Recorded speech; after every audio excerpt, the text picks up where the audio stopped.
Muy bien. Vamos a hablar del consentimiento informado, un poco como continuación de lo que era, de lo que es el manejo del expediente clínico del anterior módulo. Sí amerita un manejo especial. Entonces, bueno, consentimiento informado con el personal de salud. Y lo primero que tenemos que preguntarnos es qué es el consentimiento informado.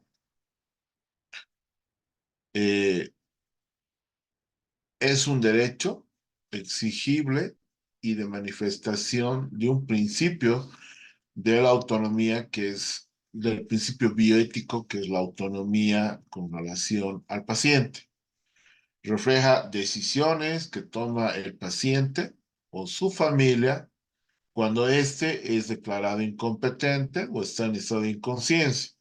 Entonces, ¿qué es? Básicamente el consentimiento informado. Eh, es la autorización que da el paciente en principio de autonomía para realizarse o no un examen médico, un procedimiento, una intervención quirúrgica. No solamente en medicina, sino dentro del área de la salud. Entonces, con ese concepto, ¿qué requisitos tiene que tener para hablar de un consentimiento informado? Primero, haber recibido la información necesaria, eh, procedimiento, ventajas, desventajas, complicaciones que pudieran surgir, etcétera. Segundo, hacer un feedback, ver si el paciente y la familia han entendido la información que acabamos de dar. Y después de hacer ese análisis de la información, dejarlo que decida sin coerción, sin intimidación, sin persuasión, libremente sobre el procedimiento que se va a realizar.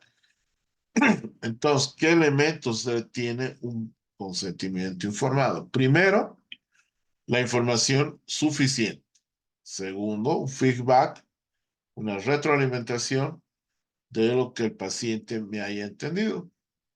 Segundo, voluntariedad para que entre un proceso libre, sin coacción o intimidación, pueda decidir si va a autorizar o no ese procedimiento. Entonces, si el paciente es capaz de aceptar o rehusar un tratamiento informado con la información que se le ha dado, información suministrada, información entendida y decisión acertada. Son elementos para hablar del consentimiento informado. Usualmente, en el ámbito de la salud, es común escuchar hablar de consentimiento informado. Pero, ¿qué es consentimiento informado? ¿Cuáles son sus características? ¿Cómo se clasifica? ¿Qué debe contener un consentimiento informado? Estos y otros asuntos te los explicaré en este video.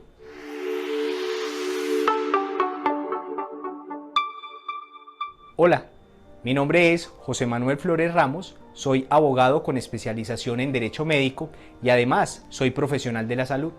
Brindo mis servicios a todo Colombia con el equipo de Tu Jurista en Salud. En este video te hablaré acerca del consentimiento informado. Comencemos por decir qué no es consentimiento informado. Consentimiento informado no es una firma en un papel.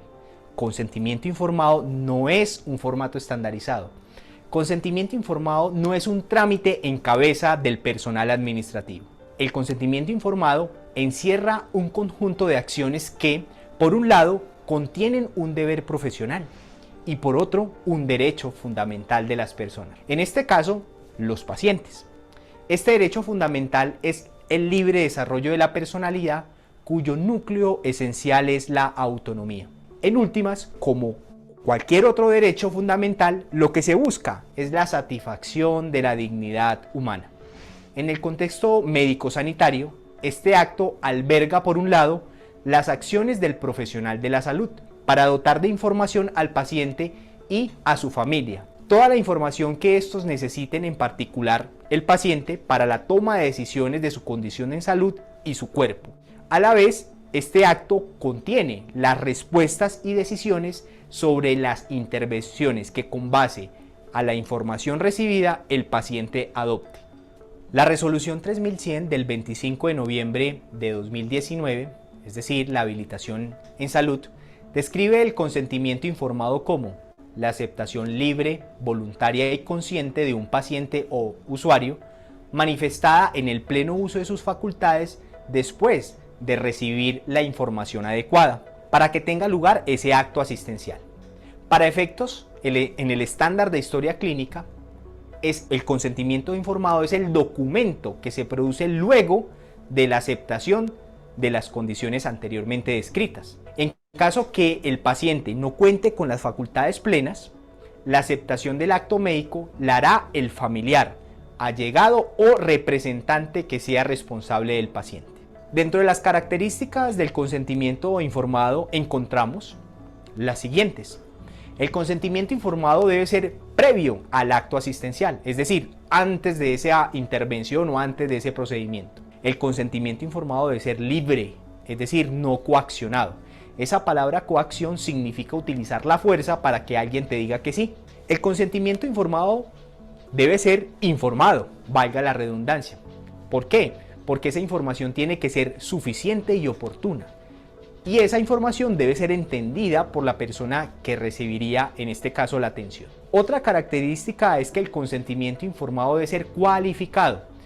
Es decir, según el acto asistencial, procedimiento o intervención, se brinda información sobre este y debe haber un cumplimiento de determinadas formalidades. Algunos teóricos sobre el tema realizan una clasificación de este acto, consentimiento informado, y esta puede ser según las formalidades en verbal o escrito, o según el mecanismo o momento de manifestación de la voluntad, en actual y previo. Existe también el consentimiento sustituto, que es la manifestación de la voluntad de un tercero por el paciente, cuando éste es, por ejemplo, incapaz.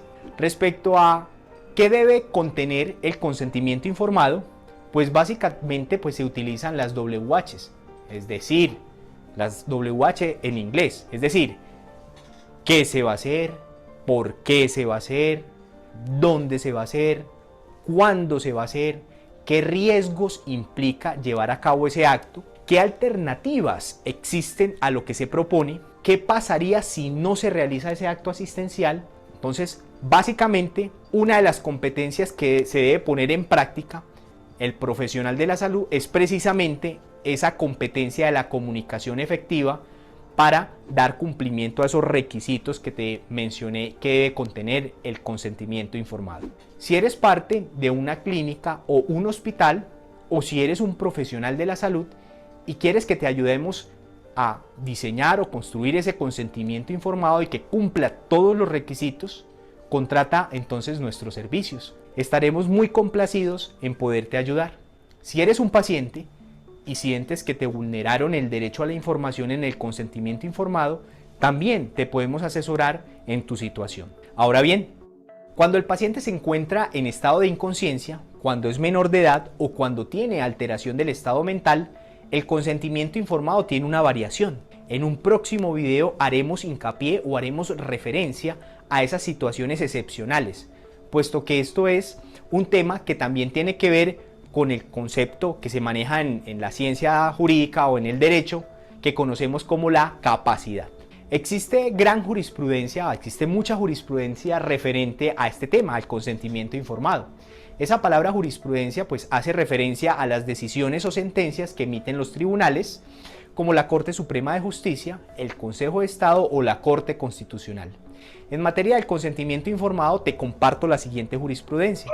La sentencia C-182 del 2016, proferida por la Corte Constitucional, donde se declara exequible, es decir, se declara constitucional el artículo 6 de la Ley 1412 o 1412 de 2010. Y esta ley es por medio de la cual se autoriza la realización de forma gratuita y se promueve la ligadura de conductos deferentes o vasectomía y la ligadura de trompas de falopio como formas para fomentar la paternidad y maternidad responsable.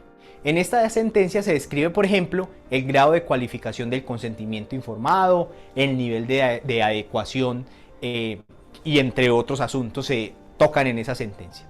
Para concluir, pues en este video de Tu Jurista en Salud, te compartimos las definiciones de consentimiento informado, cuáles eran sus características, cómo se clasifica el consentimiento informado, qué requisitos mínimos debe contener el consentimiento informado y además te compartimos una sentencia de la Corte Constitucional.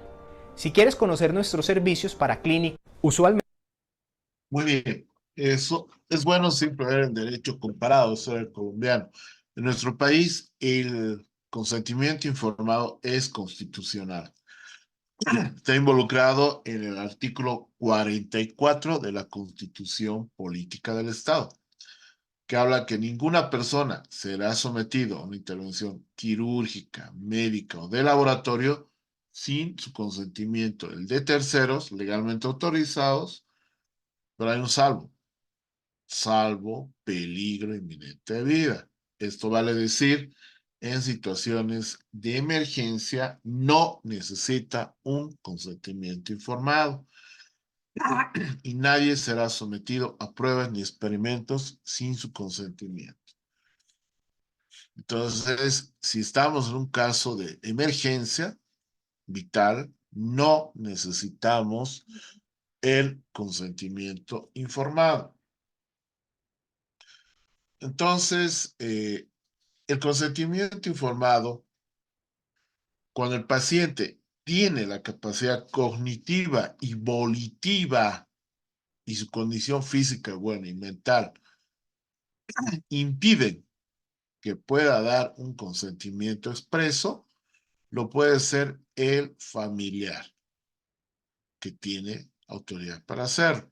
En situaciones de emergencia, el personal de salud puede actuar sin ningún consentimiento expreso. No necesita tener un consentimiento informado cuando está en riesgo la vida del paciente.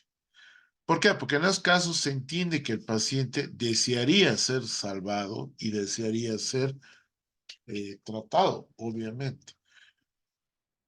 Entonces, ¿cuáles son los objetivos de tener un buen consentimiento informado?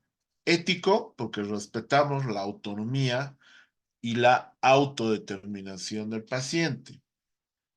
Técnico científico, porque va a realizar evaluación y manejo del riesgo del procedimiento.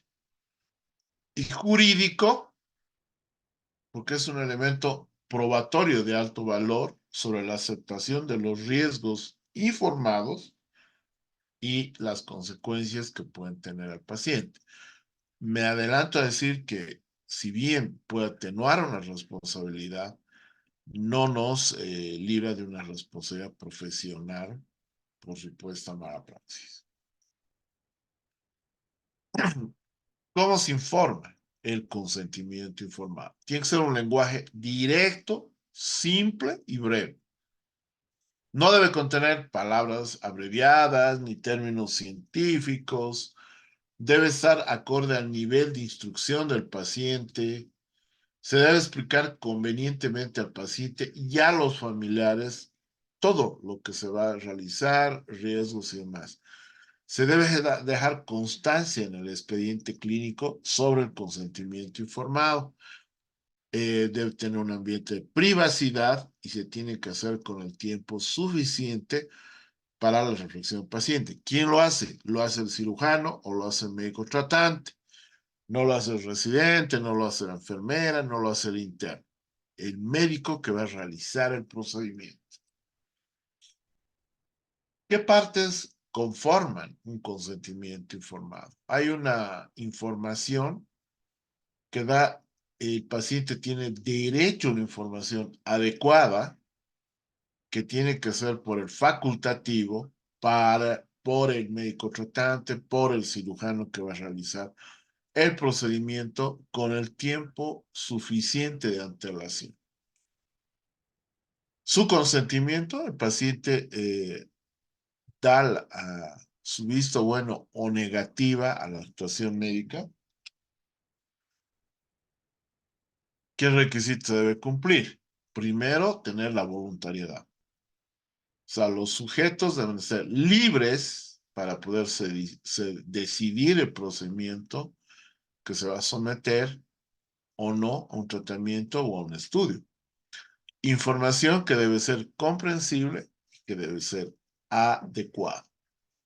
Competencia o comprensión cuyo lenguaje es asequible a nivel de instrucción del paciente.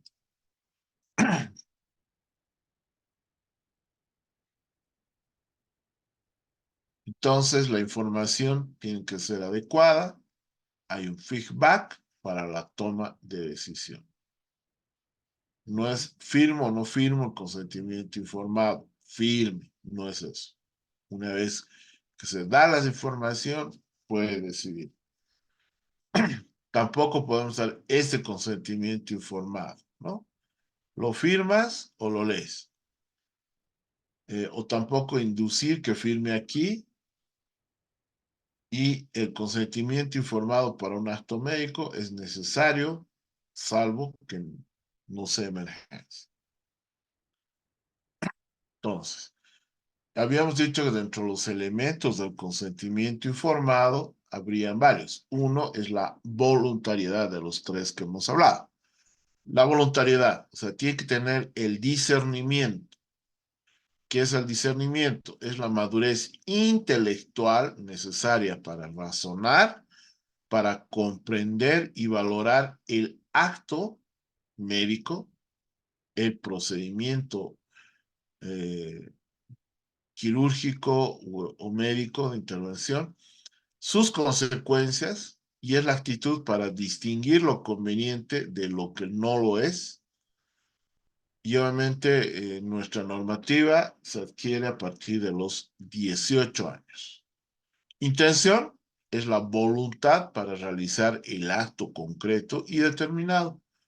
Libertad, posibilidad de elegir o rechazar espontáneamente una alternativa entre las varias que tiene.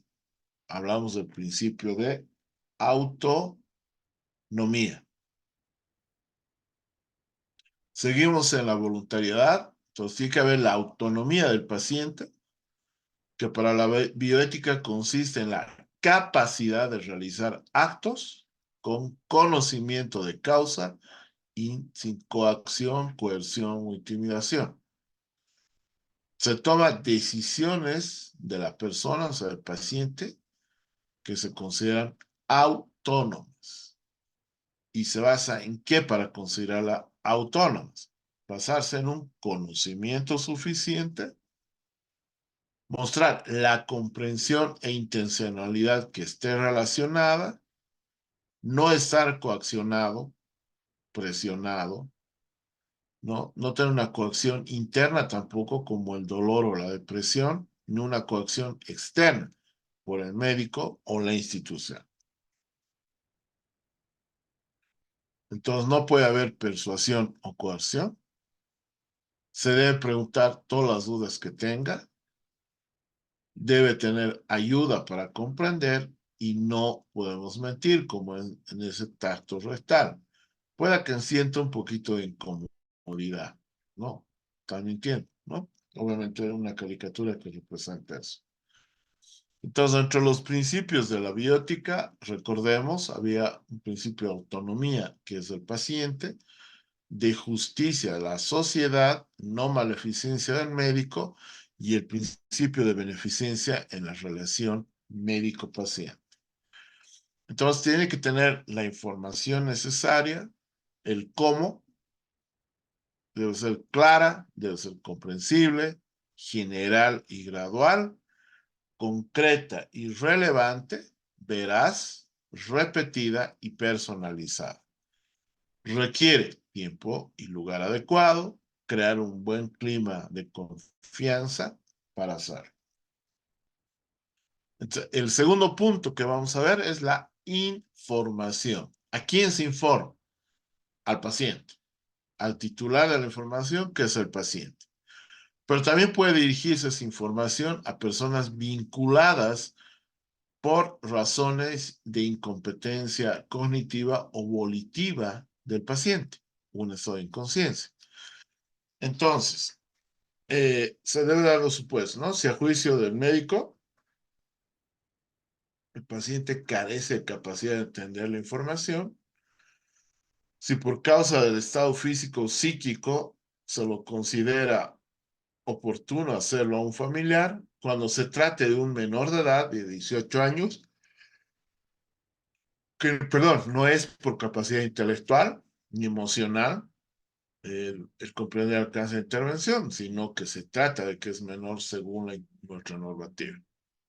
Ahora, si el paciente está incapacitado, o sea, tiene declaración de interdicción por el juez, entonces deberá ser informado de modo más adecuado si sus posibilidades de comprensión lo permiten, o se deberá informar a un representante legal. Entonces, ¿cuál es el contenido del documento en cuanto a información? Se tiene un preámbulo, se tiene identificación del paciente, identificación del representante legal, si es el caso, identificación del facultativo e identificación de testigos. Tiene una parte expositiva, donde está el diagnóstico, posibles opciones terapéuticas, motivo de la elección de ese procedimiento, riesgos típicos más frecuentes y expectativas concretas que tenga el paciente. Y tenemos una fórmula final, que es el consentimiento propiamente dicho, una identificación cronológica, firmas del paciente, del médico que va a realizar el procedimiento y del testigo. Seguimos con la información. ¿Cómo se informa? Lenguaje directo, breve y simple. No contiene palabras abreviadas y términos científicos, acorde al nivel de instrucción más que cultural del paciente. No debería superar el nivel de entendimiento de alumnos de educación primaria. No es suficiente con entregar la información escrita. El médico debe explicar convenientemente al paciente y a sus familiares todo lo que indica el consentimiento. Se debe dejar constancia en el expediente clínico. Debe hacerse con la debida privacidad y no en encuentros casuales, en el pasillo, al retirarse, no. Se debe realizar con el tiempo suficiente para que deje lugar a una reflexión al paciente. Muy bien, otro tercer elemento que vamos a ver, hemos visto que era la voluntad, la comprensión de la información, ¿no? De la información, o sea, la información y ahora la competencia. ¿Y qué es la competencia? Es la capacidad que tiene el paciente para comprender la situación que enfrenta, las consecuencias previsibles, para que a continuación tomar, expresar y defender la decisión que sea coherente con su propia escala de valores. En la práctica clínica, las decisiones sobre el tratamiento de pacientes incompetentes en general lo toman los miembros de la familia en relación al consejo médico sobre las alternativas y procedimientos que se debe consentir. Los médicos deberían insistir en que las decisiones están basadas en lo que desearía el paciente y no en lo que los representantes desearían para sí mismos. ¿Quién consiente en caso de que haya una incompetencia de parte del paciente? La normativa establece en orden decreciente la prioridad sobre los cuales son las personas que se encuentran autorizadas a manifestar la voluntad en lugar del causante. El cónyuge que no tenga divorcio o la persona que conviva con el paciente con una antigüedad no menor de 3 años en forma continua o ininterrumpida. Segundo, cualquiera de los hijos que sean mayores de 18 años. Cualquiera de los padres cualquiera de los hermanos mayores de 18 años, cualquiera de los nietos mayores de 18 años, cualquiera de los abuelos, cualquier paciente consanguíneo hasta el cuarto grado inclusive, cualquier pariente con afinidad hasta el segundo grado imposible, y en caso de imposibilidad de recurrir a los anteriores casos, podría pensarse en alguna persona conocida, allegada o amiga, eh, que lo tenga en forma cotidiana y se encuentre a cargo del cuidado y la atención del paciente. Y finalmente, si pese a todos los anteriores no es posible, finalmente podrá habilitarse por instancia judicial.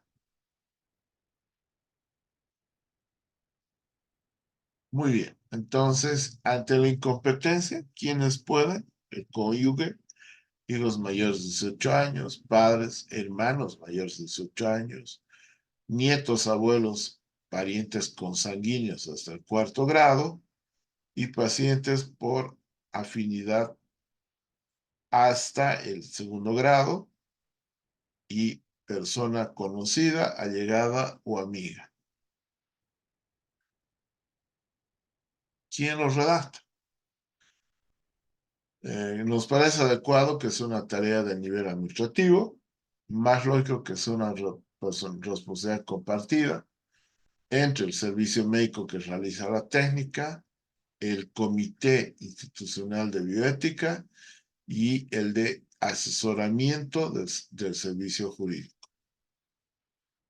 Se debe revisar periódicamente para adoptar, a ver cómo está el contenido, sus formas, necesidades que se vayan detectando. Y los formularios deben ser llenados específicos, sin, para que cada procedimiento se va a realizar. Entonces, el consentimiento informado tiene que ser acorde al diagnóstico y a las precauciones del padecimiento. Se debe hacer una descripción de la intervención de los objetivos que percibe por parte del médico tratante, beneficios esperados con su grado de proximidad y probabilidad, alternativas excluyentes de los tratamientos, opiniones y recomendaciones eh, profesionales, así como los datos generales, la afiliación del usuario, etc. Vamos a hacer un manejo especial del consentimiento informado en el paciente con alteración mental, o sea, en el paciente psiquiátrico. Entonces, el consentimiento en el paciente psiquiátrico es difícil de definirlo. Se supone en ocasiones que hay la falta de autonomía, hay una limitación cognitiva y volitiva y no tiene conciencia de lo que está consintiendo. Como es un ser humano, tiene derecho a consentir. Solo la violencia, solo se violenta esta voluntad en emergencias psiquiátricas, casos de reclusión o medicación temporal, o forzada por alta probabilidad de daño físico propio o extraños.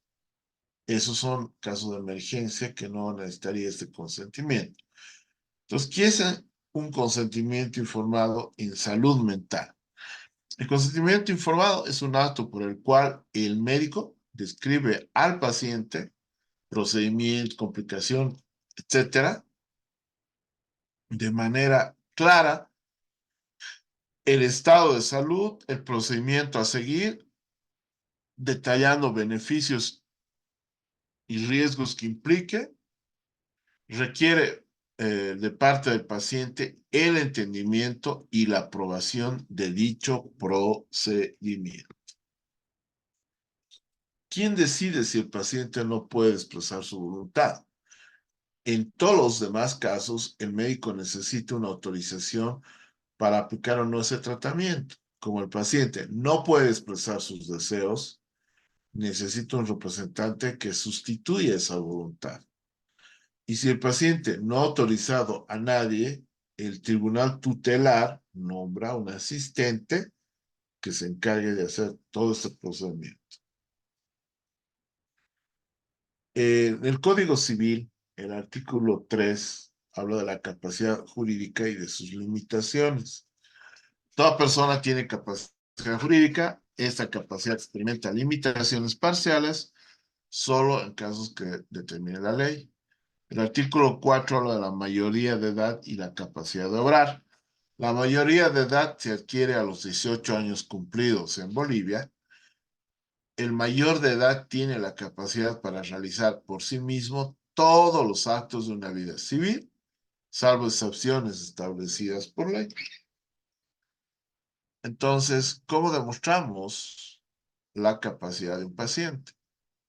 Algo que es importante que tenemos que tomar en cuenta es la capacidad natural de los pacientes, al menos si son mayores de edad, donde se presume siempre, salvo que exista lógicamente una sentencia de incapacitación, que el paciente siempre hay que demostrar la incapacidad y no la capacidad que se presume siempre, ¿no? O sea, que se demuestre incapacidad. Entonces, la capacidad de hecho, que lo hace competente, hay una incapacidad de hecho transitoria. A esta incapacidad se llama paciente incompetente. Pero cuando la incapacidad de hecho es permanente, donde hay un procedimiento de incapacitación, donde la incapacidad de derecho es permanente, el paciente se encuentra incapacitado. Entonces, lo que necesitamos legalmente es que el paciente sea declarado interdicto. Entonces, ¿qué es la interdicción? La interdicción consiste en una posición judicial basada por una prueba pericial psiquiátrica, donde reconoce y declara a una persona mayor de edad o menor emancipada, pero que tiene una discapacidad mental o psíquica. En esta declaración judicial, el juez debe precautelar el cuidado del interdicto y administrar sus bienes designando un autor, un tutor. Entonces, ¿quién es el interdicto mental? Para declarar la insanía y consecuentemente la interdicción, requiere que se trate de un enfermo mental con incapacidad habitual o permanente, que la persona no puede dirigir sus acciones o administrar su patrimonio, que no se trata de un menor impúber o que haya rechazado una denuncia previa. Ahí está ese artículo que habla del consentimiento informado en psiquiatría, cuyo formulario del consentimiento da, por ejemplo, la terapia intensiva, electroconvulsiva o electroshock. Al lado se ve el documento de consentimiento informado, pero en su material, en anexos de la normativa de consentimiento informado, tienen todos los formularios que los vamos a mostrar más adelante.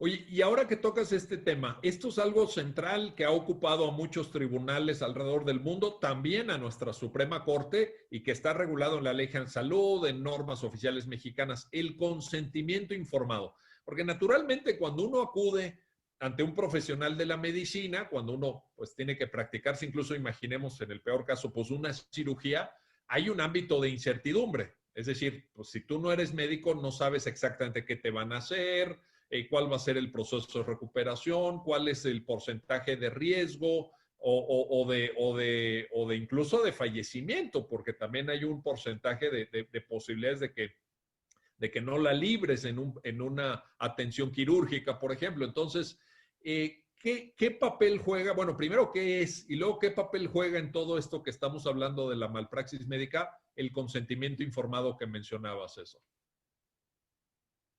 Bueno, mira, en términos muy generales, sin el propósito de abundar tanto, pues el consentimiento informado consiste en la obligación que tiene el médico de hacerle saber al paciente los procedimientos, bueno, primero el padecimiento, los procedimientos y la posibilidad de resultados respecto de la enfermedad o la iatrogenia que está presentando. Esto significa que, bueno, pues tendrá la obligación el médico de explicarle, dice la Ley General de Salud, detalladamente cuál es el padecimiento que tiene, pero además también la Ley General de Salud establece que con un lenguaje apropiado. ¿Por qué? Porque el lenguaje de los médicos es muy técnico, ¿no? Entonces, pues no todos entendemos lo que dice. Entonces, explicarle lo más detalladamente posible con un lenguaje que resulte de fácil comprensión, de qué se trata el padecimiento, cuál es el procedimiento que le van a llevar a cabo, y cuál es la posibilidad de obtener un resultado exitoso o no. Ojo, porque no en todos los casos se puede dar un consentimiento informado porque simplemente es imposible realizarlo y es cuando entra el médico con toda su responsabilidad a poner todo su conocimiento. Me refiero, por ejemplo, a que el consentimiento informado está pensado en una cirugía programada, donde el paciente pues, sabe que tiene y hay posibilidades de que mañana pasado, dentro de un mes, etcétera, se pueda dar la intervención, la invasión, como dicen los médicos, al cuerpo. Y bueno, pues el médico le informa y le dice. Pero también hay otros casos en donde son de extrema urgencia. El paciente llegó accidentado, traumatizado, etcétera, y el médico pues tiene que actuar inmediatamente y en lo último que piensa pues es en el consentimiento informado. Entonces, en esos aspectos entra ese bagaje de conocimientos y de normatividad que el médico debe de conocer como profesional que es para poder combinar tanto su conocimiento profesional y científico como el cumplimiento de las normas para que no se salga de ellas. Oye, cuando señalabas que este consentimiento informado se debe dar en términos de lo que la propia Ley General de Salud establece, evidentemente, se debe dar de manera detallada. Me acordé de una sentencia de nuestra Suprema Corte en la cual le reprochan en un juicio de responsabilidad, yo creo que responsabilidad patrimonial o administrativa, porque era contra el ISSSTE, le reprochan que en un hospital del ISSSTE se recabó el consentimiento juntando a varios pacientes, eran 30 pacientes que tenían una dolencia muy, muy parecida y se les dio una plática, una especie de conferencia. Entonces, imagínate que se juntan en una sala del ISSSTE. A ver, vénganse todos los que tienen aquí, creo que era un tema de incluso de nervio ciático o una operación de cadera, etcétera. Entonces, vénganse aquí todos los que anden mal de la cadera, que están en este hospital, les vamos a dar una plática y con eso vamos a recabar el consentimiento informado. La Corte en la sentencia dice, eso no es. O sea, ahí no se está cumpliendo porque, como tú muy bien lo dijiste, entonces, eso no es detallado. Detallado tiene que ser apropiado para cada caso, ¿no? Para cada persona, porque cada dolencia es diferente. Cada paciente tiene una situación distinta, ¿no? Claro, pero además, fíjate que pues es muy arriesgado. A veces es comprensible por la circunstancia que viven los centros de salud, que prestan servicios de salud en nuestro país, dadas todas las carencias que ya sabemos que tienen, pero pues el cumplimiento de la norma no autoriza que se hagan este tipo de situaciones, porque incluso las condiciones, como tú bien lo señalas, las condiciones físicas de cada paciente son diferentes. La Ley General de Salud incluso reconoce en los principios que maneja que ante un mismo tratamiento, la respuesta del paciente puede ser diferente. Entonces, cuando se da el consentimiento informado, cuando se obtiene del paciente, es porque el médico ya ha valorado todas las circunstancias especiales, específicas de ese paciente en particular, que es que cuánto pesa, que si es diabético, que si tiene padecimientos, y eso pues no lo puedes generalizar, tienes que hacerlo de manera específica para cada uno. Pero fíjate, sucede que luego se dan este tipo de actos y hay alguno u otro paciente que sí se atreve a reclamar, pero no al médico, sino al ISSSTE o al Estado. ¿Por qué? Pues porque al Estado no le dio la atención que la propia ley señala y muchas veces el Estado se ve obligado a indemnizar a estos pacientes con cantidades millonarias y creo yo que al Estado le saldría más barato cumplir con la ley que no cumplirla por todas estas circunstancias que se dan. Pero bueno.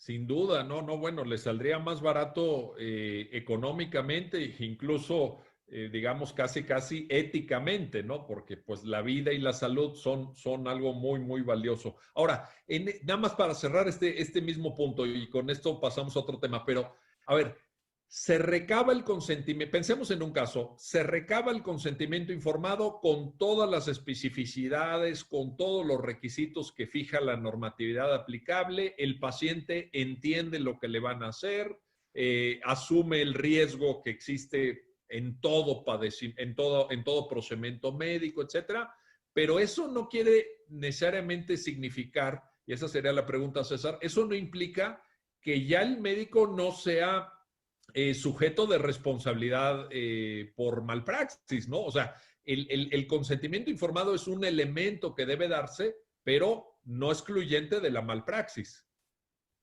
Sí, claro, es la información del paciente sobre el padecimiento y el tratamiento que le van que van a llevar a cabo los médicos. Pero cuando ese procedimiento se desarrolla, cuando ese tratamiento se desarrolla, ahí puede venir el error, ahí puede venir la malpraxis, la negligencia, incluso, fíjate Miguel, lo que hemos visto en algunos casos, en donde ha habido error de diagnóstico, que ya la Corte nos ha dicho en una jurisprudencia cómo se especifica el error de diagnóstico, y hay consentimiento informado. Entonces, este ejemplo nos permite saber que el hecho de que haya un consentimiento informado no quiere decir que se excluya del error de diagnóstico. Es decir, con un diagnóstico erróneo le están informando, les están obteniendo un consentimiento informado del paciente. Son cuestiones que sí pueden permitir tener la responsabilidad del médico aun cuando exista consentimiento informado. Oye,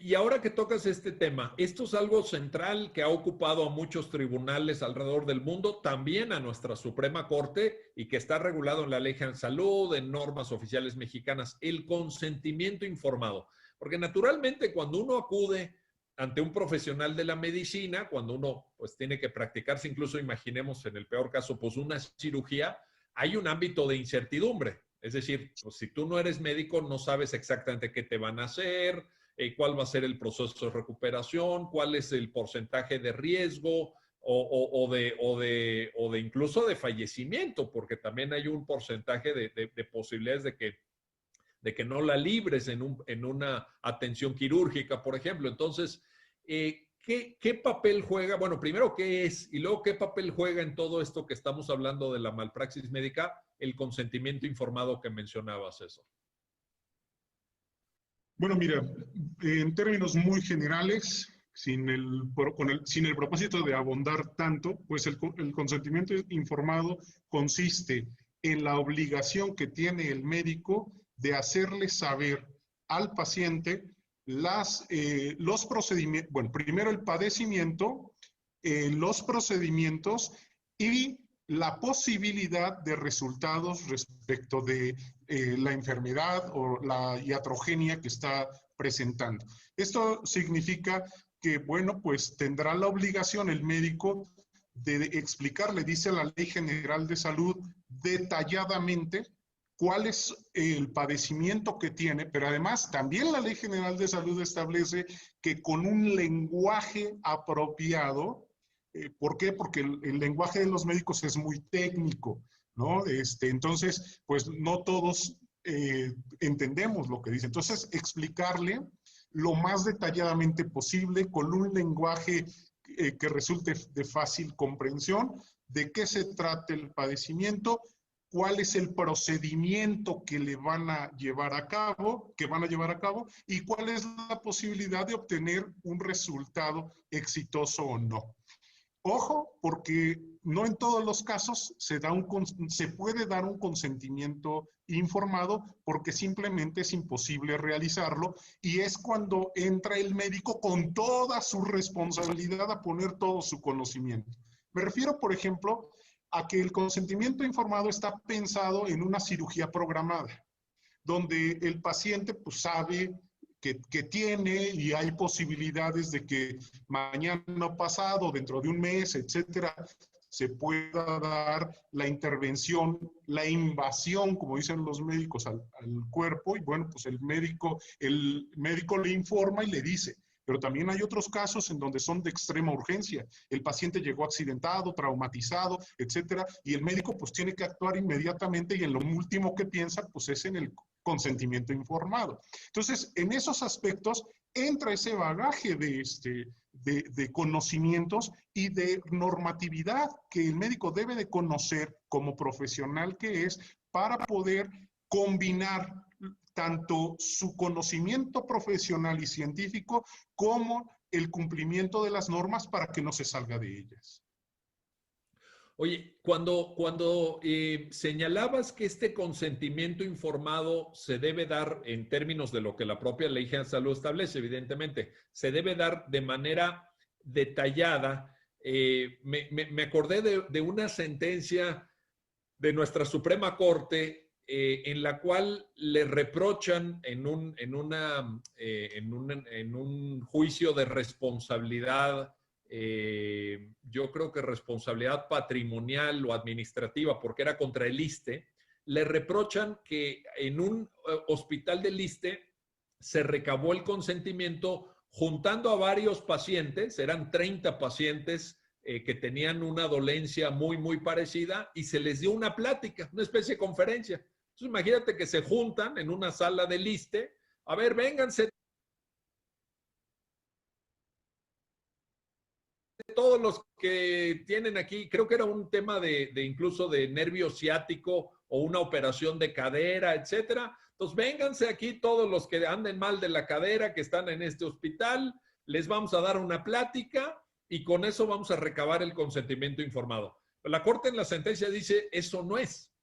O sea, ahí no se está cumpliendo porque, como tú muy bien lo dijiste, entonces, eso no es detallado. Detallado tiene que ser apropiado para cada caso, ¿no? Para cada persona, porque cada dolencia es diferente. Cada paciente tiene una situación distinta, ¿no? Claro, pero además, fíjate que pues es muy arriesgado. A veces es comprensible por la circunstancia que viven los centros de salud, que prestan servicios de salud en nuestro país, dadas todas las carencias que ya sabemos que tienen, pero pues el cumplimiento de la norma no autoriza que se hagan este tipo de situaciones, porque incluso las condiciones, como tú bien lo señalas, las condiciones físicas de cada paciente son diferentes. La Ley General de Salud incluso reconoce en los principios que maneja que ante un mismo tratamiento, la respuesta del paciente puede ser diferente. Entonces, cuando se da el consentimiento informado, cuando se obtiene del paciente, es porque el médico ya ha valorado todas las circunstancias especiales, específicas de ese paciente en particular, que es que cuánto pesa, que si es diabético, que si tiene padecimientos, y eso pues no lo puedes generalizar, tienes que hacerlo de manera específica para cada uno.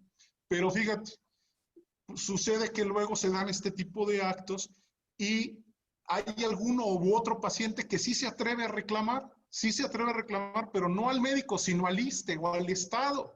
¿Por qué? Pues porque al Estado no le dio la atención que la propia ley señala y muchas veces el Estado se ve obligado a indemnizar a estos pacientes con cantidades millonarias y creo yo que al Estado le saldría más barato cumplir con la ley que no cumplirla por todas estas circunstancias que se dan. Pero bueno. Sin duda, no, no, bueno, le saldría más barato económicamente, incluso, digamos, casi, casi éticamente, ¿no? Porque pues la vida y la salud son algo muy, muy valioso. Ahora, nada más para cerrar este mismo punto y con esto pasamos a otro tema, pero a ver, se recaba el consentimiento, pensemos en un caso, se recaba el consentimiento informado con todas las especificidades, con todos los requisitos que fija la normatividad aplicable, el paciente entiende lo que le van a hacer, asume el riesgo que existe en todo procedimiento médico, etcétera, pero eso no quiere necesariamente significar, y esa sería la pregunta, César, eso no implica que ya el médico no sea sujeto de responsabilidad por malpraxis, ¿no? O sea, el consentimiento informado es un elemento que debe darse, pero no excluyente de la malpraxis. Sí, claro, es la información del paciente sobre el padecimiento y el tratamiento que le que van a llevar a cabo los médicos.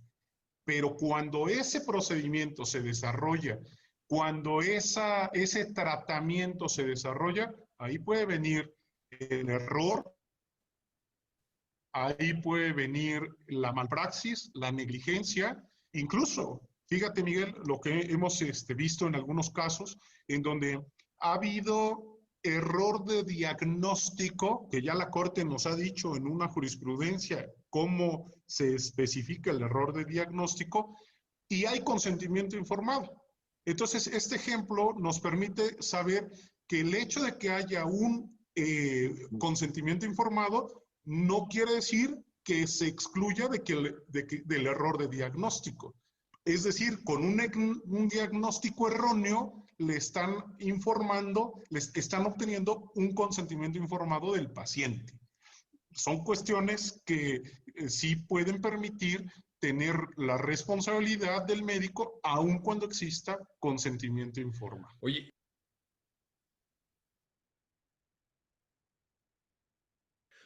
y ahora que tocas este tema, esto es algo central que ha ocupado a muchos tribunales alrededor del mundo, también a nuestra Suprema Corte, y que está regulado en la Ley de Salud, en normas oficiales mexicanas, el consentimiento informado. Porque naturalmente cuando uno acude ante un profesional de la medicina, cuando uno pues tiene que practicarse, incluso imaginemos en el peor caso, pues una cirugía, hay un ámbito de incertidumbre. Es decir, pues si tú no eres médico, no sabes exactamente qué te van a hacer, cuál va a ser el proceso de recuperación, cuál es el porcentaje de riesgo o de.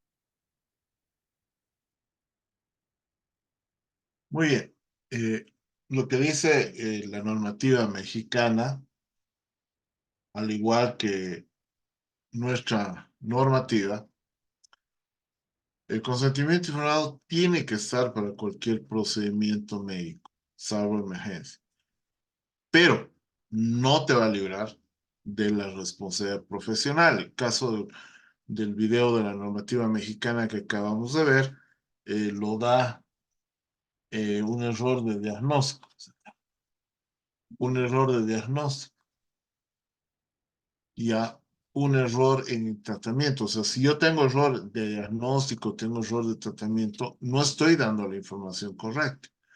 Entonces no me va a quitar o la responsabilidad profesional. Entonces, bueno, viendo a los formularios de consentimiento informado, todo esto está en esta normativa, en la obtención del consentimiento informado en anexos. Por ejemplo, tenemos el consentimiento informado de hospitalización. Acá lo primero que le preguntamos es si tiene la decisión o no de poderse hospitalizar. Segundo, ya acá cubrimos varias cosas que dice el artículo 44 de la Constitución.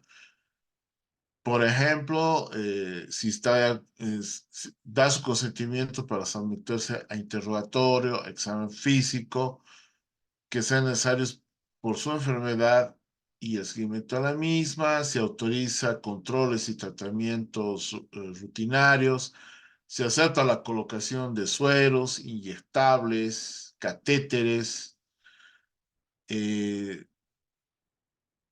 que puede provocarle molestia, irritación, equimosis, algún absceso, hematoma como complicación del mismo. Se acepta la colocación de sondas o catéteres. Si autoriza que se le tomen muestras para hacer análisis de laboratorio, se autoriza hacer exámenes radiográficos o ecográficos, y si da su consentimiento para hacer algún procedimiento de diagnóstico. Entonces, ya estamos pidiendo la autorización. Hay también el consentimiento informado para intervenciones quirúrgicas, médicas y odontológicas, donde se explica el procedimiento, se explica los beneficios, las contraindicaciones, eventuales riesgos, si esta intervención ha sido explicada por el cirujano principal, y pone si está de acuerdo o no está de acuerdo, nombre completo del paciente, firma, cantidad, fecha. Está la firma y el nombre del profesional que hará la intervención y del paciente o familiar responsable. Lo que siempre les decía, no he visto una figura normativa que hable de la solicitud de alta voluntaria o alta solicitada como tal. No he visto, tal vez existe, si usted conoce, puedo charlar en la fase de debate. Pero si ha consentido su intervención, puede revocarlo. Entonces hay la revocatoria del consentimiento informado. Tenemos también el consentimiento informado para procedimientos diagnósticos, ¿no? Ecografías, endoscopías, rectosigmoidoscopía, etcétera. Entonces igual se explica la duración del procedimiento, los beneficios, las contraindicaciones, eventuales efectos colaterales, eventuales riesgos, y bueno, si está de acuerdo o no, y exactamente el mismo procedimiento. Civilmente, como ya lo vamos a ver en el último módulo, el consentimiento informado es un contrato de trabajo. Tenemos el consentimiento informado para ya procedimientos anestésicos. Tenemos el consentimiento informado para una transfusión sanguínea o paquetes o de hemoderivados. Consentimiento informado para hacer las pruebas de VIH. Tenemos el consentimiento informado en caso de pacientes que sean víctimas de violencia física, intrafamiliar o sexual, como podemos ver ahí. Se da el consentimiento sí o no. Entonces, ¿cuáles serían las recomendaciones? Que se lo haga en consulta prequirúrgica. Tiene que ser realizado por el médico tratante, médico que va a hacer la intervención. Se debe incluir riesgos inherentes y previsibles. Se debe tener firma del médico tratante y del paciente, por supuesto. Si necesita una retrotraducción, una retroalimentación. Es lo que les decía, el consentimiento informado tiene el valor de un contrato a nivel contractual. Es implícito, contrato implícito, cuando se inicia directamente el tratamiento del paciente, por ejemplo, en consulta externa. En caso de emergencia, se asume que el paciente inconsciente va a requerir que lo salven la vida. Obviamente se basa en el supuesto de que el paciente aceptaría. Y uno formal, que es el escrito que le acabamos de ver los formularios. Bueno, hasta aquí hablaríamos del consentimiento informado. ¿Alguna pregunta? Ya. Muy bien, este cuarto y último tema del módulo 2 es justamente el acto médico, mediación, conciliación y arbitraje, que justamente viene a consecuencia después del consentimiento informado. Un poco vamos a recordar la normativa. Está la ley 1178, SAFCO, la ley de participación popular, de descentralización administrativa, eh, bueno, lo que después ya va a ser la ley del SUS, ¿no es cierto? Pero dentro de la ley 3131, que es donde se ha institucionalizado la gestión de calidad y la auditoría médica en establecimientos de salud, que ya lo vimos en las primeras clases del primer módulo, vamos a ver este pequeño video. Hola, soy Marlene y les voy a hablar de dos términos que vamos a utilizar en la U y también en nuestra vida profesional. Me refiero a la mediación y a la conciliación. Pertenece al orden privado y es un método alternativo para resolver conflictos entre dos o más personas. Es gracias a la Ley 7727 que nacen los Centros de Resolución Alternativa de Conflictos. Esto los hace voluntarios, flexibles, inmediatos e imparciales. Participan las partes, que son quienes tienen el protagonismo, y el mediador, que solo conduce el proceso y facilita la comunicación. El acuerdo de mediación debe firmarse por las partes o sus representantes y se le debe dar seguimiento para saber que sí se cumple. Mediante la conciliación, dos o más personas en un proceso judicial buscan soluciones con la intervención de un conciliador. Se puede aplicar en todos los procesos judiciales menos en los de violencia doméstica. En el ámbito judicial puede ser realizada por un juez de causa o un juez conciliador en el Poder Judicial, y en asuntos penales y civiles es indispensable acudir con un abogado. Hasta pronto. Muy bien. Lo que dice justamente la ley 3131 en su artículo 18 es que se crea el Instituto Médico de Conciliación y Arbitraje, que regula la relación del conflicto médico-paciente, donde se ocupa de las controversias, donde el médico-paciente como tal, debiendo ser reglamentado por un decreto supremo y ser en funcionamiento. Es lo que dice el artículo 18 del consentimiento informado. El artículo 19 del decreto reglamentario del, justamente de la ley 3131 habla del Instituto Médico de Conciliación y Arbitraje. Y nos dice que el Ministerio de Salud queda encargado de realizar estudios necesarios para establecer dependencia, estructura, organización y puesta en marcha del Instituto Médico de Conciliación y Arbitraje, como asegurar la sostenibilidad jurídica, institucional y financiera, mediante la Dirección General de Salud, que dirigirá los procesos necesarios, coordinará con otros sectores institucionales, disponiendo para ello un plazo de 9 meses a partir de la publicación de este decreto. La ley ha salido en 95, estamos cerca de 19 años, y este instituto no se ha puesto en marcha, que hubiese solucionado muchos problemas para solucionar las controversias médico-paciente y no llegar a procesos fiscalía, a procesos judiciales. Recordemos que el acto médico es toda acción, toda disposición que el médico realiza en el ejercicio de la profesión, vale decir, el acto médico es el quehacer del profesional médico en el proceso salud-enfermedad, en prevención, diagnóstico, tratamiento de la enfermedad, obviamente pronóstico y rehabilitación del paciente. ¿Cuáles son las características de este acto médico? Uno, profesionalidad. tener formación y experiencia en el caso. Y el principio de beneficencia, el consentimiento informado hemos visto uno, autonomía, donde la beneficencia busca el bien del paciente, premium nocere, o por lo menos no producir daño.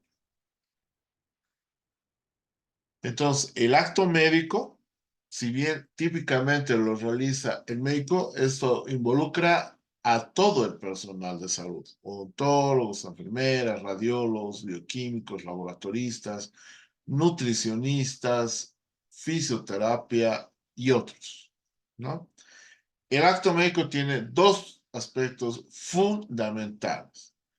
El objetivo y bien superior es conservar e enriquecer la vida, la salud, curar o aliviar enfermedades. También establecer una buena relación médico-paciente, que es la interacción esencial y fundamental del acto médico. El acto médico y acto jurídico. Los contratos, el contrato médico que incluye aspectos como contrato de trabajo, contrato de obra, que es el acto quirúrgico, según el Código Civil, contrato de arrendamiento de servicio, el ejercicio libre de la profesión. ¿Dónde establecemos este contrato? En lo que acabamos de hablar, el consentimiento informado, en la clase anterior. Entonces, todo acto médico desde esta perspectiva es un acto jurídico o un hecho jurídico que equivale a decir que todo acto médico tiene consecuencias en el ámbito del derecho. Del acto jurídico va a haber responsabilidad por el acto. Del hecho jurídico va a haber perjuicio, va a haber indemnización por este hecho antijurídico, que podría generar delitos, si está tipificado en el Código Penal. Las actuaciones del médico van precedidas de un acto jurídico. O sea, hay un contrato consensual, implícito y explícito, que lo hemos hablado también en consentimiento informado. Si el médico lo cumple, va a generar derechos a su favor, y si no incumple, va a generar sanciones. Obviamente es preciso advertir que la mayoría de los tratamientos, en todos los casos, o en su mayoría, genera obligación de medios y no de resultado. ¿Qué quiere decir? No podemos garantizar en salud resultados. Lo que podemos garantizar es el cumplimiento de procedimientos o de protocolos o guías de actuación. Entonces, el acto jurídico se cumple a cabalidad siempre que el médico haya hecho lo correcto. Vale decir, cumplir protocolos, cumplir guías de actuación, sin importar si alcanza el resultado querido. Si lo incumple y si no actúa con la propiedad que la ciencia lo exige, va a generar responsabilidad. Entonces, el acto médico se constituye como un resultado de un contrato de servicio. Este contrato no es de resultados. Este contrato engendra obligación de medios, de respetar procesos, de cumplimiento de protocolos. El médico se compromete a una asistencia diligente, prudente, con la debida pericia y siguiendo la normativa en arreglo de la ciencia y su conciencia. Entonces, todo acto médico mucho que genera responsabilidad. Toda intervención profesional, ¿qué es la responsabilidad médica? Es toda intervención del profesional médico respaldado por protocolos y normativa vigente, con calidad y calidez humana. Entonces, nosotros elegimos seguir los protocolos, cumplir los procesos y los protocolos de actuación, entonces estamos tranquilos. Si lo incumplimos, generamos responsabilidad profesional.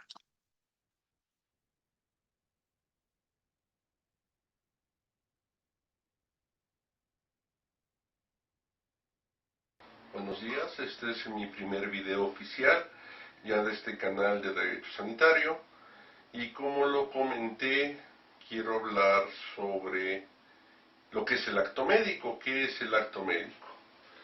Muchos médicos lo conocen, tal vez no lo distingan propiamente como tal, los abogados lo llegan a conocer, pero no entienden realmente qué es.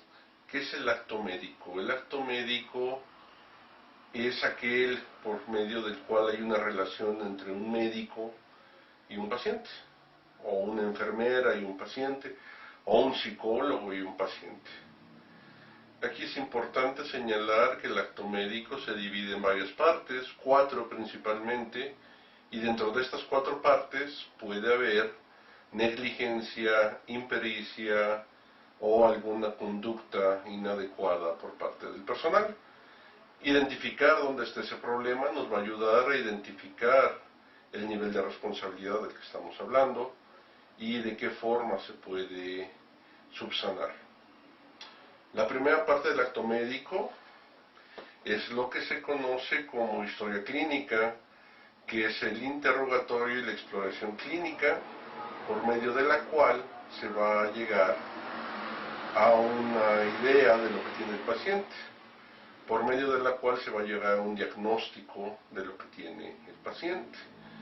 Cabe señalar que muchos piensan que medicina es A más B es igual a C, o tiene esto y esto, dale esto y ya se va a curar, y no es así.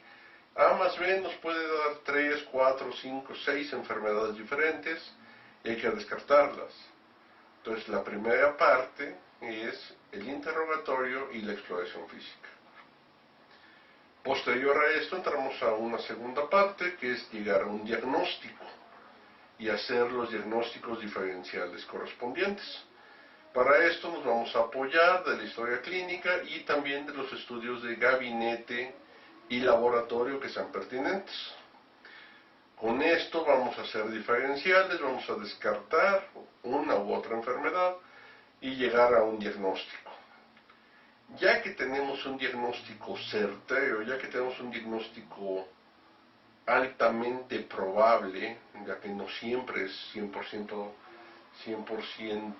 exacto, pasamos al tratamiento. ¿Qué tratamiento le voy a dar?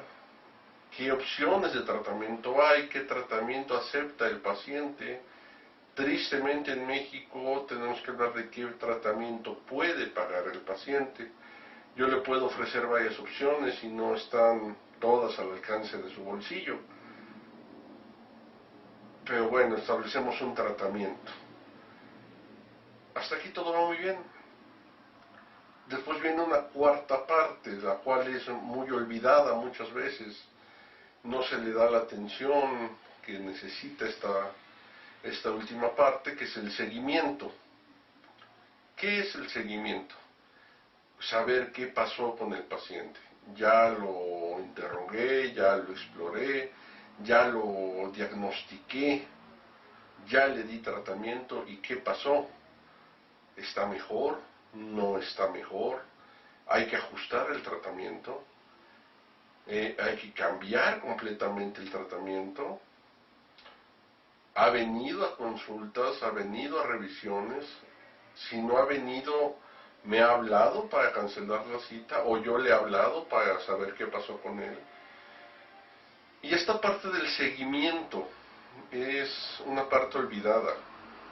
En mi experiencia he visto que muchas veces los principales conflictos en la relación médico-paciente se dan en el seguimiento, porque ni el paciente se comunica conmigo, ni yo me comunico con él, o si no el médico no se comunica con él, hasta que ya hay un problema, no hubo un seguimiento adecuado, un problema que tal vez se pudo prevenir en su momento, un problema que se pudo subsanar en su momento, ya creció y ya no es tan simple de resolver, todo por una falta de seguimiento adecuado. ¿Qué causa esta falta de seguimiento? Bueno, hay varias causas. En el servicio público, tristemente, estamos hablando de un servicio público que ya está superado completamente. hay más pacientes de los que se puede dar la institución el lujo de atender con la infraestructura actual. Se necesitan hospitales, se necesita más personal, eso es cierto. Se está cargando de trabajo a los médicos, eso es indudable. Se están dando consultas de 5 a 10 minutos por paciente para cumplir con la productividad que se está exigiendo, que aclaro, productividad, no calidad, donde en 10 minutos no puedes revisar a un paciente, no puedes hacer todo un buen interrogatorio, una buena exploración, llegar a un diagnóstico, pedir estudios de laboratorio y gabinete y me los dan en 6 meses. Yo lo he dicho en varias conferencias, en 6 meses el paciente ya se curó por sí mismo, o ya está muerto, o ya está complicado, y todo porque no se le dio la atención oportuna. Pero ¿de quién es la culpa? Tristemente se le echa la culpa al médico. Sin embargo, el médico que está atendiendo a los pacientes no es el que toma esas decisiones. A él le ponen una productividad. Muchos son directivos, sí. Muchos tienen que cumplir y levantarse el cuello de la bata y decir, ya logramos aumentar la productividad a una costa de la calidad. Y después les dan un seguimiento que debería de ser mensual en cada 3 meses. Eso nos genera un fuerte problema de salud y nos genera un fuerte problema legal, ya que la falta de atención adecuada va a generar una complicación en el tratamiento y una complicación en la atención. Vamos a poner un ejemplo. Paciente masculino mayor, 70 años, al que el médico familiar, por falta de tiempo, no le hace una revisión prostática, le pide el antígeno prostático, sale elevado, pero de que lo vio a que le tomaron el antígeno, a que lo volvió a revisar, pues ya pasó un año. Lo manda al urólogo cuando sale muy alto, ya pasó otro medio año, o un año más, y estamos hablando de que nada más se basó en el antígeno, no le hizo un tacto rectal. Ese paciente llega con el urólogo, le diagnostican cáncer de próstata, pero ya no le pueden hacer una prostatectomía radical por el tiempo que pasó. Ya ese cáncer es metastásico. Ese paciente ya no es para un tratamiento de prostatectomía, la cual habría curado al paciente, sino que se vuelve un paciente con cáncer metastásico y que se tiene que tratar de otras formas, supresión androgénica y otra clase de cosas. Aquí la pregunta jurídica importante es, ¿y de quién es la culpa? El paciente fue a sus revisiones. El paciente cumplió yendo a sus estudios y en las citas que le dieron.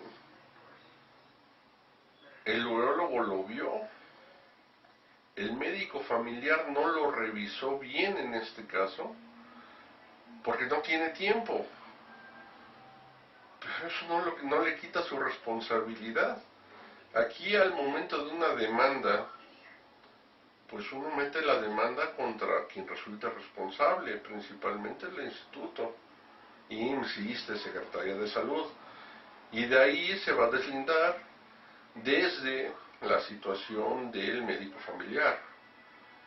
Y si ahí lo vio un médico familiar o lo vieron varios médicos familiares porque los iban rotando y ninguno lo revisó, pues todos son responsables, jurídicamente hablando. Eso es un problema porque el médico sabe lo que tiene que hacer. El médico familiar es un especialista y sabe que debe de hacer una revisión completa. Pero si le cargan el trabajo y no le dan tiempo de revisar a todos los pacientes, termina con un fuerte problema legal que originalmente no era culpa suya. Entonces, en este caso, el acto médico trae varios vicios y lo analizamos, vicios de diagnóstico, vicios de los estudios al tardarse tanto tiempo, y después un vicio en el tratamiento, ya que el tratamiento que pudo haber sido inicial y que pudo haber sido el adecuado, ya no es el tratamiento que le podemos dar. Ya no es el tratamiento que en este momento debe de recibir el paciente. Y después se le da un seguimiento, el seguimiento se manda al especialista. El médico familiar ya no lo ve hasta que vuelve a consulta con él. Sin embargo, ya tiene la responsabilidad. A continuación voy a poner una tabla donde se señala lo que es el acto médico y las partes donde puede haber algún problema jurídico, negligencia, impericia, falta de acción. Es importante que lo tengamos en cuenta, ya que la formación médica es muy distinta de la formación de un abogado. Un abogado no lo ve como lo vemos los médicos y no va a entender una justificación de tenía mucho trabajo, tengo la lista de pacientes llena. Un abogado simplemente va a decir, era su responsabilidad y no lo hizo. Tenía que tener esos deberes de cuidado y no los tuvo. Así de simple. Entonces los invito a que me den sus comentarios sobre este tema. Es un tema muy amplio, lo vamos a ir abriendo poco a poco, dividiéndolo en cada una de sus partes. Pero sí quería iniciar con un resumen de lo que es el acto médico y los alcances que puede tener. Bueno, es el primer video, espero tener un video semanal, espero... Muy bien, entonces sabemos que puede haber una responsabilidad. Dentro de los deberes del médico, repasando, está el respetar el consentimiento expreso del paciente, dar la información al paciente de los responsables legales con anterioridad a su supervisión, a su intervención, brindar una atención cuando una persona se encuentra en peligro inminente de muerte, no necesita consentimiento expreso, guiarse por protocolos oficiales, cumpliendo la normativa del ente rector, Ministerio de Salud. En caso de urgencia, de emergencia, ningún médico, ningún centro de salud, hospital o clínica puede negarse a la atención básica, o sea, a estabilizar al paciente, cumplir con el llenado de documentos médicos oficiales señalados en la ley y dentro del deberes del paciente comunicar de manera veraz y completa sus antecedentes de salud personales y familiares. También hemos visto todo esto en el primer módulo y en el consentimiento informal. Actividades que están relacionadas, la medicina forense, el peritaje, la auditoría médica y otras.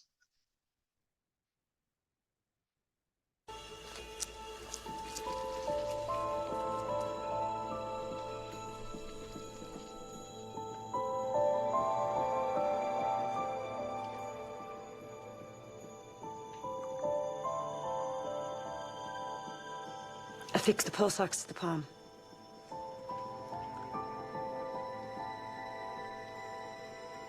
House.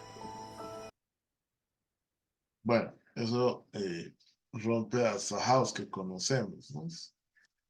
Bueno, ese video nos habla de lo que es la empatía. No nos olvidemos que puede haber conflicto médico-paciente, conflicto de intereses médico-paciente, donde hay una situación donde hay desavenencias entre el paciente, usuario externo, y el prestador de servicios de salud, usuario interno, a consecuencia de una atención médica recibida o negativa de la atención. Entonces, las maneras de resolución puede ser la negociación, la mediación y el arbitraje. Entonces, hablemos de lo que es la mediación. La mediación es un proceso voluntario, flexible y participativa en la resolución pacífica de conflictos. Donde hay dos partes enfrentadas que recurren voluntariamente a una tercera persona imparcial, que es el mediador, que su función es llegar a un acuerdo satisfactorio, encontrando soluciones al conflicto en un tono adecuado y cuidando las formas y moderando los excesos. ¿Cuál es la diferencia con la conciliación? Que el conciliador puede proponer soluciones de conflicto. El mediador solo escucha a las partes para que haya una solución del conflicto. Y el arbitraje, que es una decisión que adopta ambas partes para que haya un tercero, que es un personal arbitral, donde va a emitir un laudo que es de carácter obligatorio para su cumplimiento. Entonces, la mediación es un proceso no adversarial de negociación asistida por un tercero que actúa pasivamente, que asiste a las partes, que propicia que las partes lleguen a un acuerdo. Este tercero se lo llama mediador, que se limita a buscar un entorno adecuado, a cuidar las formas, a moderar los excesos que pudieran surgir en la discusión.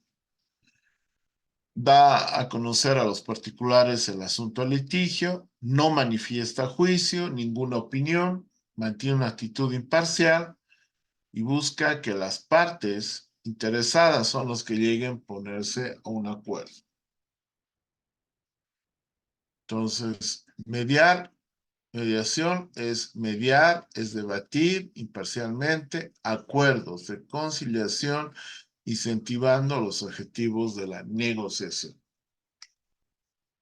Segundo aspecto es la conciliación. La conciliación también es un proceso no adversarial, parecida a la mediación, pero ¿cuál es la diferencia? Que el conciliador tiene una actuación más activa. Él sí puede proponer soluciones alternativas para llegar a un acuerdo entre las partes. El conciliador debe conocer las particularidades del asunto para que las propuestas de forma o esquemas para lograr la conciliación se basen en un juicio personal sobre la razón que puedan tener alguna de las partes. Si no, que los interesados vayan acordando hasta construir un acuerdo de conciliación. ¿Cuál es la diferencia? Que el conciliador propone soluciones, tiene una situación más activa que el mediador. ¿Qué es la mediación por daños en salud? La mediación por daños en salud es un servicio gratuito que otorga el Consejo de Defensa del Estado a quienes han sufrido daños en atenciones otorgadas por establecimientos en salud pública y que requieren ser reparados. Este procedimiento ayudará a aclarar los hechos, restablecer la confianza entre las partes y buscar soluciones para alcanzar acuerdos extrajudiciales en un corto plazo. Las soluciones pactadas pueden consistir en disculpas médicas, prestaciones de salud, indemnizaciones o la combinación de estas. Las partes son libres para alcanzar acuerdos sin que sean obligadas. Si tiene dudas, llámenos al 800. Muy bien, entonces la conciliación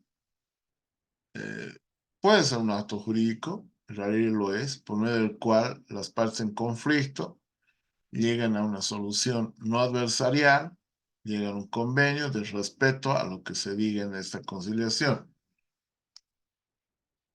Entonces, aquí tendríamos que establecer qué diferencias hay entre lo que es el problema y lo que es el conflicto.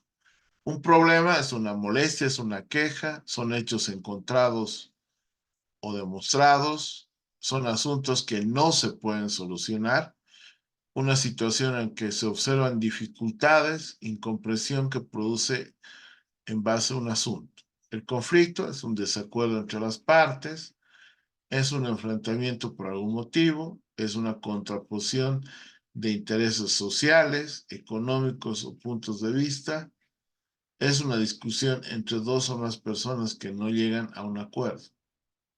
o que llegan a un acuerdo no consensuado de dos o más grupos de personas. Entonces, la conciliación ya está clara. ¿Y cuál es la diferencia con el arbitraje?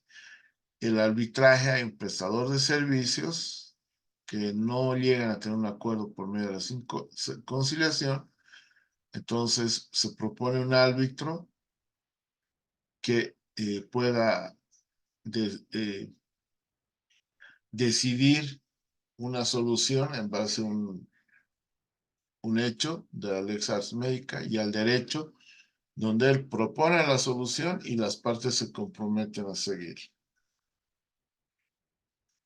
Entre el contexto de abordar las soluciones del conflicto, tenemos primero una contención litigante o pelea, donde se trata de imponer a la otra parte una solución deseada por uno mismo.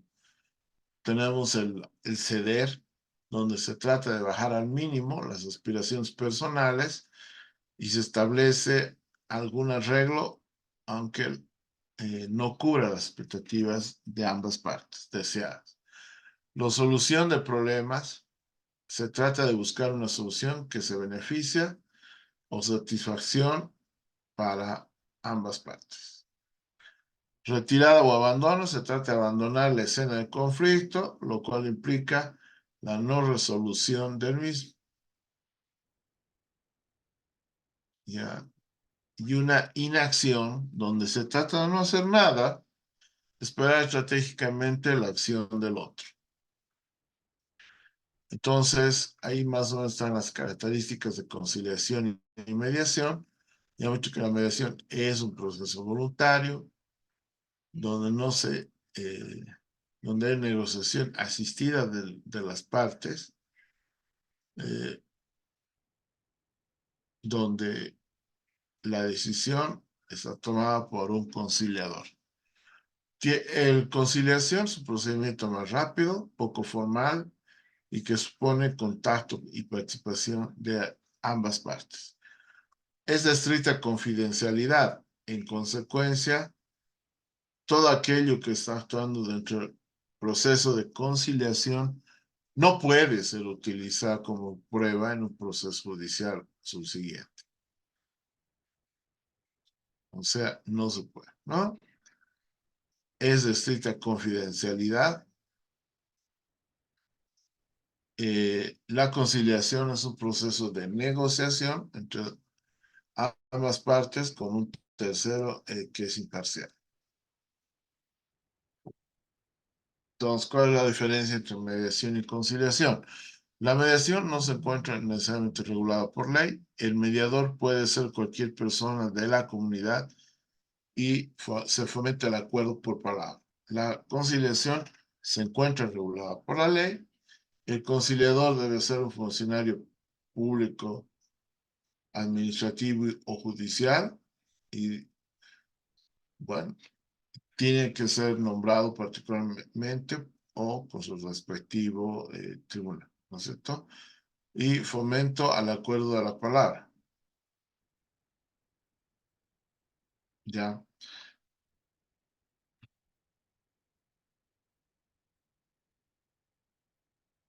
¿Cuáles son los pasos de la mediación en salud?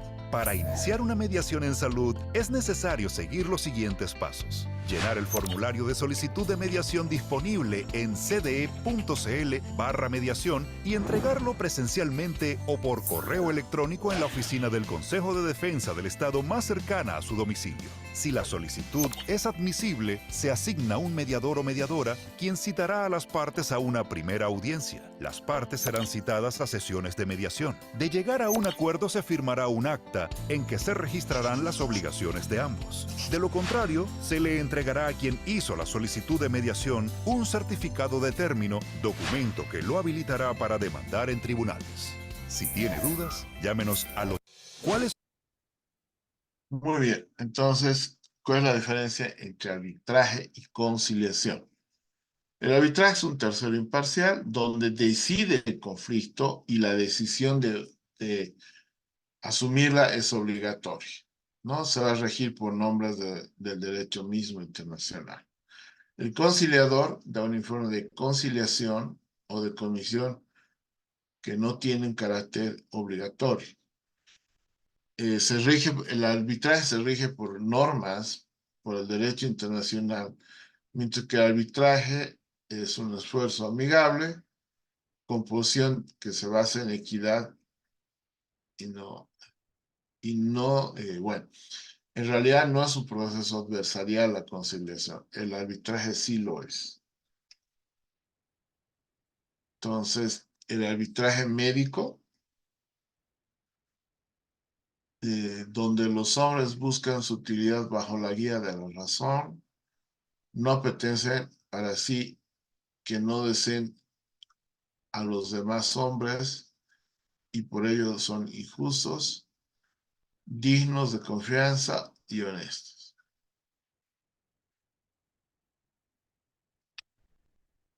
Muy bien, entonces el arbitraje sí es un procedimiento adversarial, donde se somete a una controversia por acuerdo de partes, por acuerdo de decidir lo que acate el árbitro, lo que decida. Hay un árbitro o un tribunal arbitral que dicta una decisión sobre la controversia y es obligación de las partes. Entonces, en este proceso adversarial adjudicativo es un tercero neutral, imparcial, que impone a las partes una solución obligatoria al conflicto. ¿Cuál es la característica principal del arbitraje? Es el de en la que las dos partes aceptan voluntariamente someterse al procedimiento, al árbitro, y se comprometen a aceptar lo que diga el árbitro y cumplirlas. Entonces ahí está un procedimiento arbitral, se entrega el expediente, se designa una sede, antes se designa el director de la sede, idiomas y normas que se conforme a derecho y hay una conformidad de equidad, composición amigable. Entonces ahí tenemos igual, ¿no? La mediación, arbitraje es sustituto de un procedimiento civil, la semejanza también. Hay principios de autonomía y voluntad. Ya, la mediación es un sustitutivo a los procedimientos adversariales, se respeta el principio de autonomía, ¿no? De la voluntad.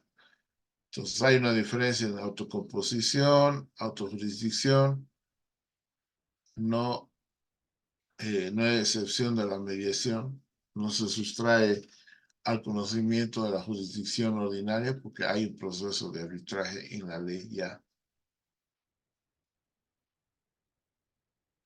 Entonces la conciliación, hay ganador-ganador, es un proceso voluntario, corporativo, colaborativo, bajo costo, rápido y confidencial.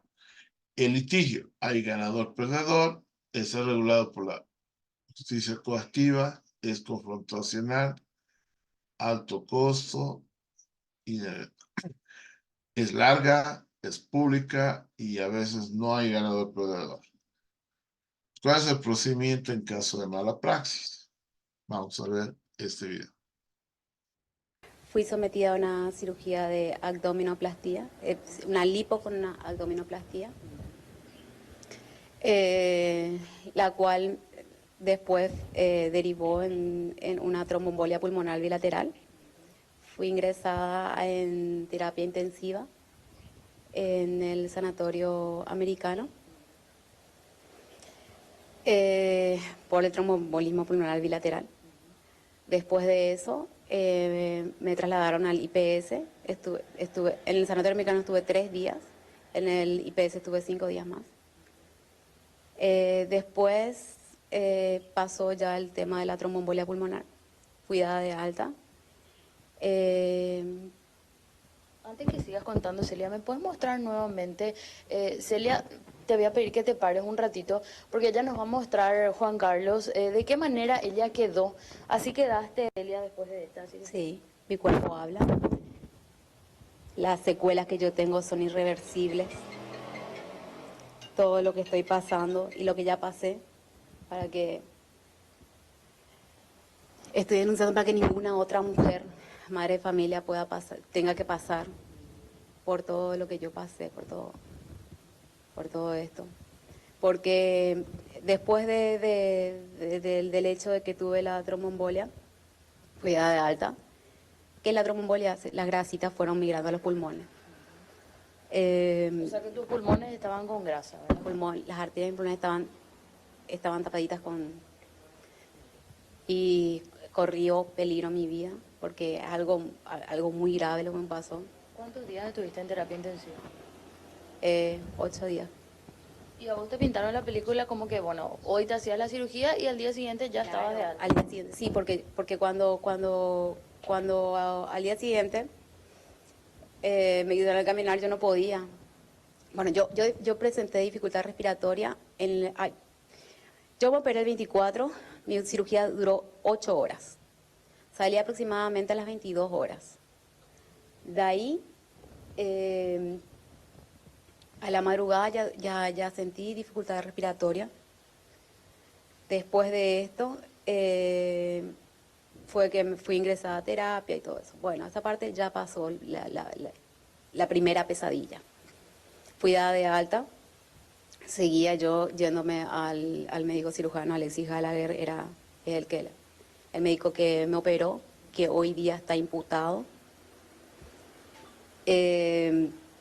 Después de eso, mi abdomen necrosó, volví. Él me hacía las curaciones con suero fisiológico, me ponía una pomadita colagenasa y unos granulantes.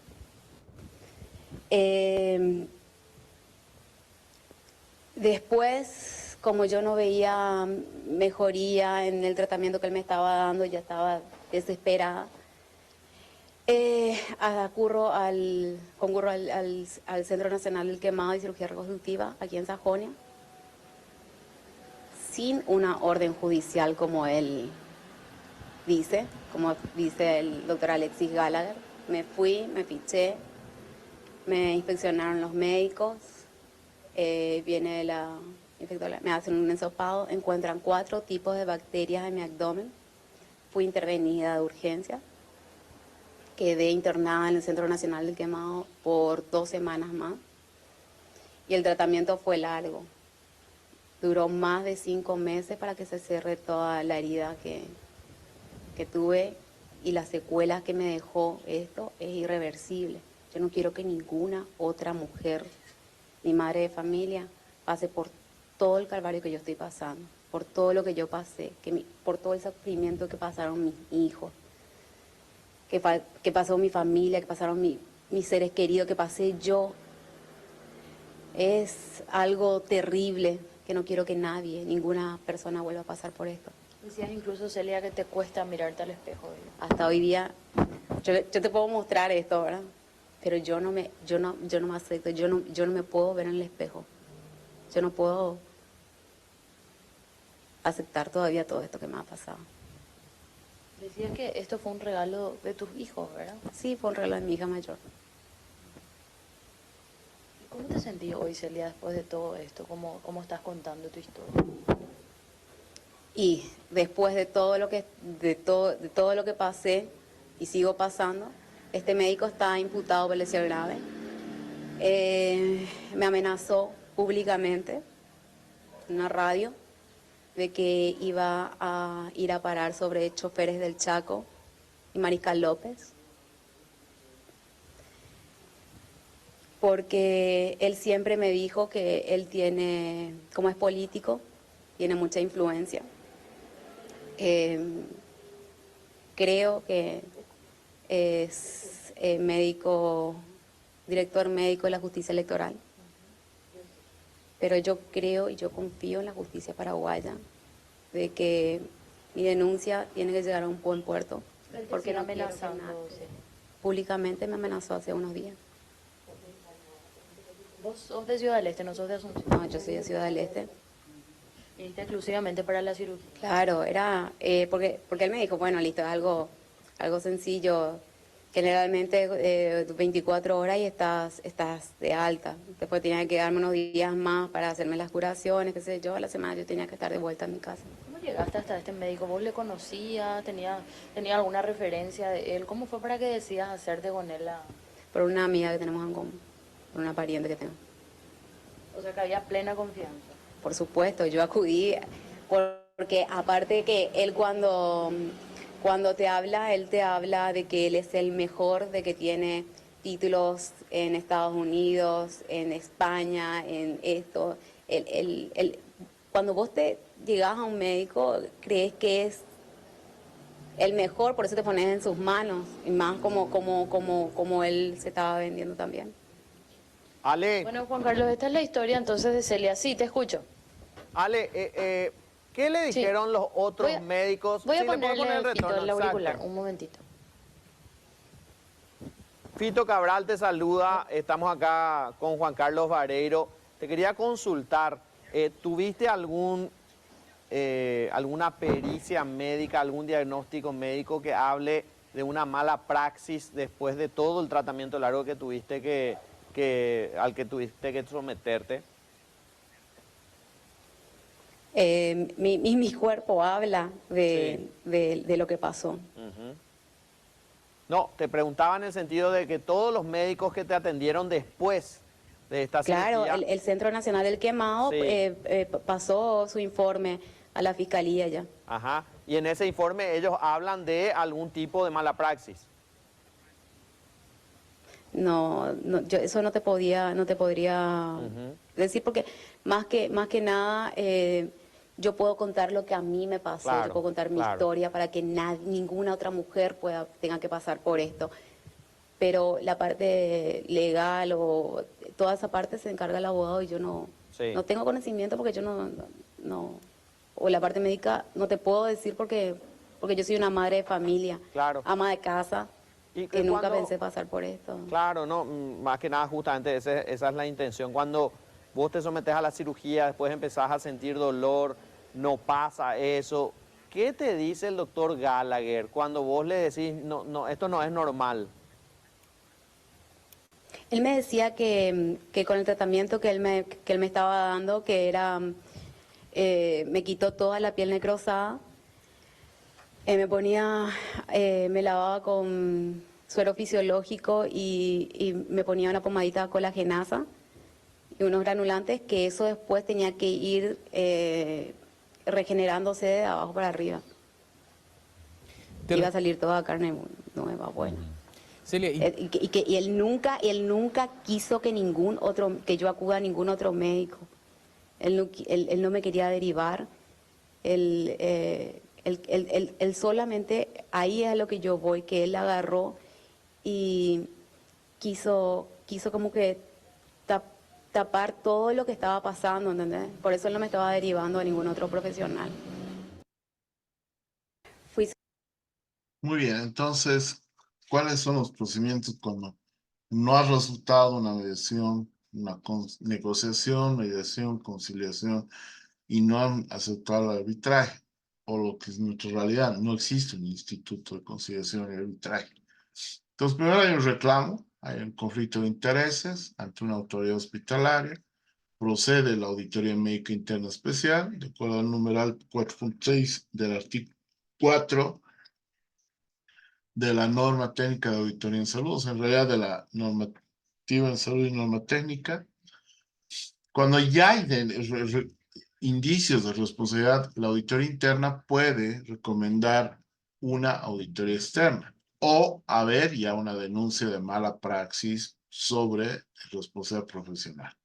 Entonces, entre la auditoría médica externa lo hace el CEDES, lo hace la ASUS ahora en la seguridad de corto plazo, tiene los recursos de reconsideración, de apelación, de recomendación y entre sus recomendaciones puede ser o un proceso disciplinario o que este proceso se investigue a nivel del Ministerio Público. Cuando la denuncia ya está en el Ministerio Público, o sea, donde se acepta la denuncia o querella, ya se aplica el Código de Procedimiento Penal Hay actos investigativos, declaraciones, copias, informes de auditoría, peritajes médico-forenses. La pericia es realizada a los peritos del instituto cuando se hace una metapericia, etc. Y con todos los elementos vamos a la imputación formal. Ya en la imputación formal hay limitación del derecho a la libertad, puede haber detención, arraigo, presentaciones. Hay la limitación del derecho a propiedad, hay una anotación preventiva de bienes, secuestro de bienes, etc. También entre los procedimientos, cuando ya hay una acusación formal, hay un juicio oral y público, costos y gastos, puede haber una condena, hay la privación de libertad, se publicita el caso, y no antes como hacen a veces la prensa, algunos de la prensa, ya porque tiene un caso de relevancia social, hay una pérdida de la posibilidad de la función médica y hay el pago bajo responsabilidad del coeficiente informal. No, pago de responsabilidad, indemnización. Entonces hay esos letreros, ¿no? Somos médicos, no asesinos, ni dioses, las manos se usan para esto, pasa atropellos, etc. Bueno, hasta aquí habríamos acabado el módulo.